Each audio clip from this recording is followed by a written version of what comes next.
Nós já ouvimos 3 deles. Ouvimos Pablo, ouvimos Zé Neto, ouvimos Zé Ronaldo. E hoje a gente vai ouvir mais um candidato para a Prefeitura de Feira de Santana. Este ano nós temos uma eleição que está aí sendo considerada uma das eleições mais disputadas, pelo menos até agora. São 4 candidatos e mais um nome de Feira de Santana, que é Carlos Medeiros, né, do Partido Novo. E na disputa em 2020, a sigla apostou num empresário que, apesar de não ter logrado êxito, atingiu mais de 7.000 votos, superando nomes como Beto Torinho, do PSB, como Marcela Prestes, do PSOL. E hoje Carlos Medeiros volta aqui ao nosso programa. Bom dia, Carlos. Bom dia, Adilson. Bom dia a todos os ouvintes da Rádio Princesa, do programa Bom Dia Feira. Bom dia ao nosso vice-presidente aqui do Partido Novo, né, o João Vitor, Ana Paula, pelo convite, a toda a bancada que está aqui. É um prazer imenso estar aqui com vocês novamente, né, falando de política, falando da nossa cidade, falando, né, de tudo que a gente espera, que a gente quer que Feira de Santana se transforme. Bom, rápido e dinâmico. É candidato mesmo? Sim, pré-candidato. Pré-candidato? Pré-candidato, a gente vai lançar esse mês aí a nossa pré-candidatura. Então o Partido Novo está num momento sensacional no Brasil inteiro. A gente enxerga que essa eleição, a gente vai ter um crescimento assim enorme, né? A gente fala em crescimento, né, 10 vezes o tamanho do partido. Então, a quantidade de cidades no Brasil inteiro que a gente está saindo com chapa para vereador, para prefeito, né, é muito grande. Então, é uma grande eleição para se preparar principalmente para 2026 também, que é uma eleição importante para o tamanho dos partidos, né? Então, toda a questão da cláusula de barreira, do partido continuar crescendo ou não, depende muito da eleição de 2026. E essa eleição, ela é super importante para que a gente dê esse passo, né, como partido, mas principalmente para que a gente tenha para a sociedade uma opção, né, diferente, uma opção nova, uma opção que saia da mesmice, e por isso a nossa candidatura aqui, pré-candidatura, está firme e forte, e esse mês a gente vai trazer muita novidade aí para a sociedade, para o nosso eleitor. E já tem o vice? Não, o vice a gente ainda está discutindo, né? A nossa pré-candidatura foi decidida tem pouco tempo. A gente vinha discutindo bastante internamente com o partido, né? Conversamos com outros partidos também, né? O partido está sempre aberto a estar ouvindo, batendo papo, e só recentemente nós decidimos continuar com a nossa candidatura, né? Lançar, na verdade, a nossa pré-candidatura e caminhar. A gente vê que tem muito espaço, Dilson. A gente está vendo que essa eleição, diferente da última, tende a ter poucos candidatos. E na hora que você tem poucos candidatos, a possibilidade de você ter mais tempo, mais espaço para mostrar o seu trabalho é muito grande. E como você mesmo falou aí na abertura, na nossa última eleição foi em plena pandemia e o partido nunca tinha participado de uma eleição em Feira de Santana. Eu nunca tinha participado de uma eleição, na verdade, eu nunca tinha sido nem filiado a partido político, e a gente conseguiu um trabalho muito bom, apesar de não ter ganhado a eleição, não ter ido para o segundo turno, mas dentro de todo aquele cenário nós conseguimos trazer uma grande parte da população para conhecer um projeto novo e apostar. Então foram quase 8.000 pessoas que falaram, a gente quer alguma coisa diferente, alguma coisa nova. E quando a gente vê hoje, né, mesmo antes da gente pensar em lançar uma candidatura e tudo, você conversa com as pessoas, você vê um esgotamento político muito grande, eu não diria nem que seria uma raiva da política, eu acho que em muitos casos passou até da raiva, é aquela questão daquele desgaste, né, de a gente estar há mais de 20 anos e as pessoas falam, esse ano quem é?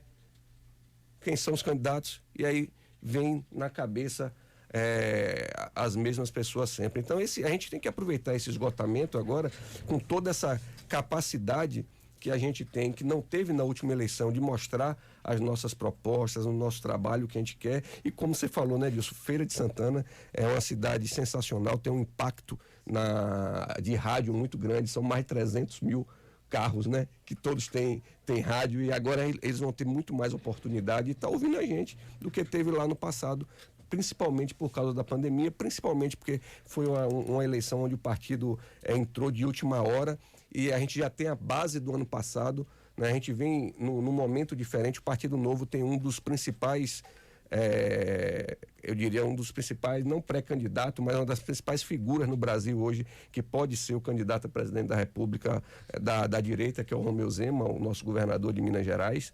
Então, a gente espera que para essa eleição o Partido Novo tenha realmente uma chance enorme de mostrar suas ideias, seu potencial. Temos cidades administradas pelo Partido Novo, então Joinville está entre as 3 cidades mais bem avaliadas em praticamente todos os quesitos e é administrada por um prefeito do Novo que está com mais de 70% de intenção de votos para ser reeleito agora, né? Tem uma aprovação, né, acima dos 80%. E a gente quer trazer tudo isso para a Feira de Santana para mostrar que as coisas que a gente defende não é uma coisa que está tão distante que não está sendo executada, não. Pode ser feito, já tem gente fazendo, né? Então eu ouvi também no rádio, né, quando estava chegando aqui, a sua colocação a respeito dos impostos, e a gente não aguenta mais pagar tanto imposto, né? Então você mesmo falando que quem anuncia com você, o próprio poder público, né, metade desse dinheiro praticamente já volta para ele mesmo em relação ao imposto. Imagine o cidadão que vive de um salário mínimo, o quanto que ele está pagando de imposto, né? Então a gente precisa, o nosso político tradicional, eu acho que de certa forma ele se distanciou dessa população mais carente, né? Então ele vê hoje, quando eu converso com alguns políticos, eles se veem no direito dos direitos que eles têm dentro da Câmara, dentro da Prefeitura ou do governo do Estado, o que for, e esquece do direito do mais simples, né? De quem está realmente passando necessidade ali. Então, se você olhar quanto um político, um deputado federal gasta de verba pública no seu gabinete e quantos eleitores dele tá ali passando necessidade, é uma coisa absurda e a gente precisa ter um olhar diferente, né? E é isso que o Partido Novo quer. A gente vê, eu vi um comentário do Humberto Cetrais, aliás, eu nem vi, né? Eu acho que foi o João que me falou, não lembro, que é o seguinte, ó, o povo quer o novo, mas não vota no novo. Eu acho que foi um negócio muito legal, mas aí cabe a gente agora mostrar para a população o que é o novo. Será que ele não votou porque a gente não conseguiu chegar nele? Será que as nossas ideias não chegaram de uma maneira tão clara? Será que para que esse eleitor olhe e realmente veja, existe realmente, não é mais do mesmo, não são mais aqueles políticos, não é, porque é difícil para o cidadão de bem como eu vir para a política, né, depois de tantos anos na iniciativa privada, de uma vida, né, sem nenhum problema, nunca tive um real de dinheiro público, aí você começa a fazer uma campanha, você entra num bar, ou você entra numa comunidade e o cara fala, vem mais um ladrão. Então, imagina, o cara que é uma pessoa honesta na política, mas qualquer pessoa que ele vê na política, pela fama do político, até entendo ele, porque eu já pensei assim também, mas pela fama do político ele já lhe chama de ladrão, nem lhe conhece. Mas cabe a gente, né, porque eu acho que a população ela é vítima do sistema, a população mais simples, eu não vejo o cara falar, pô, você votou nessa porcaria aí, então a culpa é sua, mas ela é vítima também. É vítima pela falta de educação, pela falta cultural. Falta de educação, eu falo não só da educação do português, da matemática, da própria educação política. O nosso sistema de eleição é muito complexo para muita gente. Então tem muita gente que fala, na última eleição eu ouvi muito, Carlos, eu não vou votar em você porque eu estou com medo do PT ganhar no primeiro turno e tal. Ele não entende que se ele votar em mim, se ele tivesse votado em mim ou em Colbert ou em qualquer outro, é o mesmo efeito, né? Porque é voto válido. Então a gente tem essa dificuldade de sistema, o sistema é muito duro, é bruto. O sistema defende o próprio sistema. E lutar contra isso é duro. Agora a gente só tem 2 caminhos. Ou a gente luta para melhorar e para mudar, como a gente vê os exemplos que a gente já tem Brasil afora, ou a gente deixa para lá. E assim, depois que eu entrei na política, que eu conheci o Partido Novo, conheci pessoas como o João aqui, né? Então, pessoas como vocês aqui, como pessoas que estão, cada um buscando fazer o seu papel, a gente não pode desistir disso. A gente não pode desistir do cidadão, a gente não pode desistir de ser melhor do que amanhã. Eu até me arrependo de não ter entrado antes na política, né? Porque eu acho que se a política hoje é esse mau exemplo, né, para a grande maioria dos brasileiros, é porque muitos de nós, né, não educamos os nossos filhos para participar da política. Eu ouvi da minha família sempre, não vai para política, política é coisa de bandido, tal. E aí ficaram bandidos. Carlos, historicamente os profissionais é quem tem mandado na política, não é? E o amador para entrar na política, sem esse aprendizado dos profissionais, não torna uma eleição desproporcional, não? Com certeza, Dilson. Assim, é por isso que eu falei, o sistema ele é muito duro, né? Para quem quer romper com essa barreira. Mas, assim, nós já tivemos uma grande experiência na última eleição. Muito forte, muito boa. Então, teve muita coisa que eu aprendi na última eleição e que a gente já vem com uma outra mentalidade para esse momento. Então, a gente no início, o Partido Novo, ele era muito arredio ao diálogo, principalmente com aquelas pessoas que tinham uma ideologia ou já tinham uma certa, né, imagem de corrupção, o que for, dentro da política. E a gente aprendeu. Como é que a gente vai conseguir fazer a política sem um diálogo, sem saber? Não quer dizer que você vai ter que ceder para o que é a política muitas vezes atual. Então, por exemplo, você nunca vai ver, né, um vereador do Novo ir numa tribuna de uma Câmara Municipal brigar porque a mãe dele foi exonerada, ou o filho, ou o parente, tal. A gente não vai fazer essas coisas. Mas a gente vai dialogar com todo mundo, a gente vai entender realmente o que é melhor para a sociedade. Agora você está coberto de razão, porque assim, o sistema é feito para proteger o sistema. Então, quando você pega o fundo eleitoral, que muita gente acredita que é para, não, o fundo eleitoral é muito importante para você democratizar a política. Mentira. Mais de 80% do fundo eleitoral vai para quem tem mandato. Porque quem manda no fundo eleitoral são os caciques do partido. Então, o cidadão novo, independente do partido que ele esteja, que venha participar da política, ele está lascado, porque ele não tem recurso público nenhum. Só quem tem são os caciques. Então, assim, é um cenário muito desafiador, Dilson.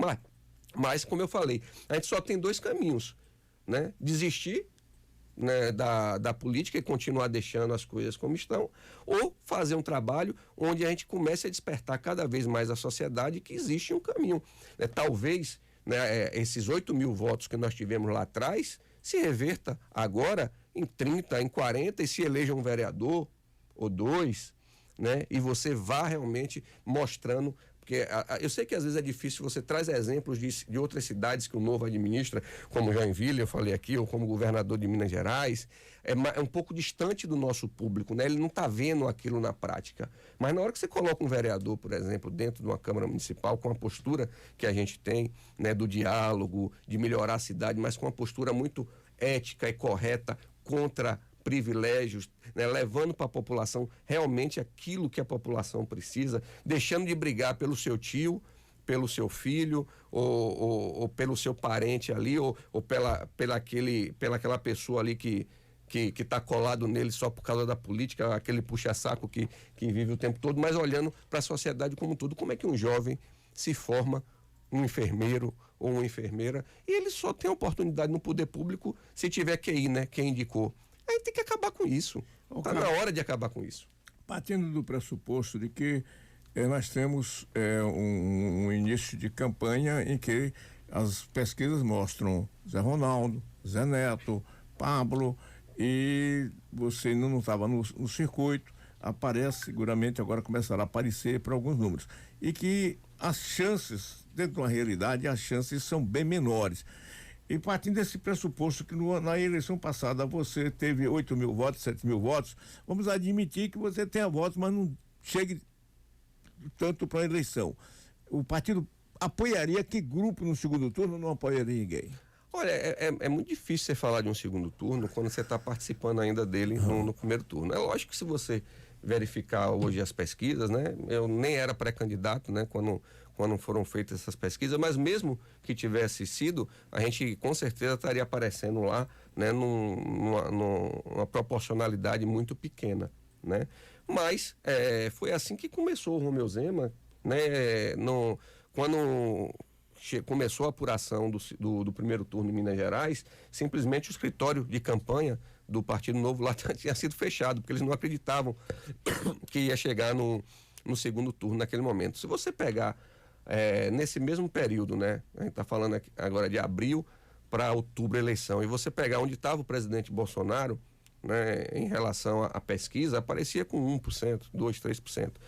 Então, não dá, se a pesquisa, se a eleição fosse hoje, com certeza, né, a gente estaria totalmente fora. Mas a gente não sabe o que é que vai ser daqui a 5 meses quando chegar lá, porque o voto ele só é definido quando o eleitor senta lá do lado da urna e dá aquele voto. Então, a minha cabeça agora, Dilson, é muito difícil você falar de um possível segundo turno, né, porque a nossa cabeça agora é construir, né, o nosso crescimento para estar nesse segundo turno. Lá na frente, um dos aprendizados, inclusive, né, da própria política, é que é muito ruim você falar de um segundo turno quando você está disputando o primeiro. Então, eu não acho que isso é um negócio que a gente não pensou ainda, não discutiu ainda, porque a gente acredita muito num potencial de crescimento. A gente foi falado aqui, não sei se foi pela Ana ou se foi por você mesmo, pode acontecer um fato qualquer e mudar a política. Pessoas falam que tem candidato que pode se tornar inelegível. E se acontecer isso? Então a gente não pode estar descartando nada, né? A gente tem que estar focado em fazer o nosso trabalho, ser propositivo para buscar o segundo turno. Agora, o Novo é um partido mais à esquerda, mais à direita, mais ao centro? Sim, aí é assim, nós somos um partido totalmente de oposição, né, ao governo que está aí, então nós somos um partido de direita. E com certeza é o partido hoje que é uma direita que nós não somos extremistas, né? Então o Novo acredita muito no diálogo, mas somos um partido de direita, liberal, e somos como partido, eu diria, o principal partido de direita, o único que talvez seja realmente 100% de direita e que é oposição realmente ao governo, né, atual. Então muitas vezes as pessoas confundem, tem partidos que você tem pessoas de direita e outras que são mais ao centro e tudo. O Novo não, o Novo é um partido de direita e é um partido só não é extremista. Nós somos do diálogo, com certeza a gente vem dialogando cada vez mais. A gente sabe que, por exemplo, para a eleição do Romeu Zema acontecer em 2026 para presidente da República, a gente tem que fazer um grande trabalho para unir a direita. Já planejou aí a chapa? Vereadores? Sim, com certeza. A gente tem muita gente bacana. A Feira de Santana vai ter um leque de opções muito maior do que teve na última eleição do Partido Novo, né? Nós saímos na primeira eleição somente com 10 candidatos que foram guerreiros, que de última hora entenderam que tinham um compromisso com a sociedade, né? Mas foi um trabalho muito de última hora. Dessa vez não, a gente vai sair com a chapa mais completa, né? A intenção é que a gente tenha um leque realmente de pessoas boas para mostrar para a sociedade, para ter uma Câmara Municipal que olhe realmente para o cidadão, né? Que dê o exemplo, né? Você não vê nas nossas administrações parente nenhum de nenhum dos nossos, né, mandatários, do nosso governador, do nosso prefeito ou dos nossos deputados no Brasil inteiro, né? Nós não colocamos pessoas, mesmo que sejam competentes, para trabalhar com a gente, do nosso vínculo ali direto, porque a gente não acredita. É isso que a gente quer trazer, né? Eu acho que essa gestão, esses últimos 4 anos da Câmara, a gente viu muita cena assim, lamentável, que se tornou uma coisa normal, e a gente não pode achar que o errado, só porque é normal, é errado. Você tem que fazer o certo, mesmo que ninguém esteja fazendo, né? E a gente vê o que a gente viu, né, daquela briga, daquele ego, daquela briga pessoal, defendendo não a sociedade de uma forma geral, não o cidadão que está se formando, que precisa do emprego, né, mas sim os meus, né? Para defender, eu não sou contra defender os meus, os seus, né? Eu defendo a minha família é a minha base de tudo, mas não na vida pública. Na hora que você se veste de um prefeito, de um vereador, você tem que entender o teu papel social. Você não está ali para defender a sua família, né? Você está ali para defender, né, o que é melhor para a sociedade como um todo. Então, viver em sociedade não é fácil, é assim, né? E muitas vezes, eu gosto de bater nesse ponto, muitas vezes a sociedade pode olhar o eleitor lá, o nosso ouvinte, né? O seu ouvinte aí, diz, fala, pô, mas esse cara tem umas ideias e esse negócio parece um pouco distante da realidade, mas é o quão distante você quiser. Depende de você, porque se você pesquisar onde nós trabalhamos, né, onde o Novo já faz parte, já faz a gestão pública, é assim. Imagine 60% do secretariado de Feira de Santana vir dos próprios funcionários públicos de carreira. É assim em Joinville, né? Foi feito um processo onde o funcionário público foi valorizado, né? Então, imagine você, é um funcionário público, imagine você estar aqui na rádio, não precisa ser funcionário público, não. Você está aqui ralando, trabalhando, e simplesmente vem lá o dono da rádio e fala, não, Odilson, não bota a Ana não, você vai botar fulano de tal aqui, acabou, porque é um cargo meu, do dono da rádio. É o que acontece nos órgãos da prefeitura. Você conversa com um funcionário público, é lógico que tem aquele funcionário público que não está aí para nada tal, mas tem funcionário público que está ali realmente chateado, angustiado, puto, porque não tem oportunidade. Eu conversei com muitos. Quer dizer, o cara está lá, trabalha, conhece, tem conhecimento técnico, muitas vezes tem um bom conhecimento de liderança, mas só vai para o cargo de chefia o indicado político. Pô, não está certo isso. A gente tem que dizer para o político que isso está errado.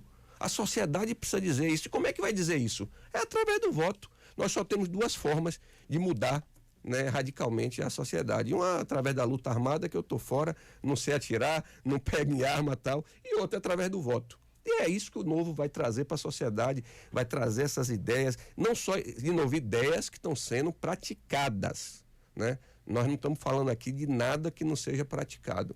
A gente acredita nisso. E é um compromisso meu com a sociedade, de estar levando para a prefeitura, de estar levando para os nossos cargos, né, a oportunidade para todo cidadão feirense. E não para aqueles que são os QIs indicados pelos políticos. Tem que acabar com isso. O político tem que servir a sociedade. O político não tem que se servir da sociedade, né? O político é um funcionário seu, meu, de todos nós. É assim que tem que ser o relacionamento do político com a sociedade. Ok, Carlos, nós agradecemos a sua presença aqui. Foi bom a gente ouvir você, né? Mas um nome que entra na lista aí dos prefeituráveis é desejar boa sorte a você. Obrigado, Dilson. Obrigado a todos os ouvintes. Obrigado a Ana Paula pelo convite, a toda a bancada aqui. E fica esse recado, né, do Carlos Medeiros, do Novo. Quem quiser conhecer um pouco mais, é só acessar minhas redes sociais através do Carlos Novo FSA. Todas as redes, Twitter, que é o X hoje, né, o X, Instagram, Facebook. E vamos conversando que tem muita coisa para acontecer daqui até outubro. Valeu, obrigado, Carlos Medeiros, 7h41.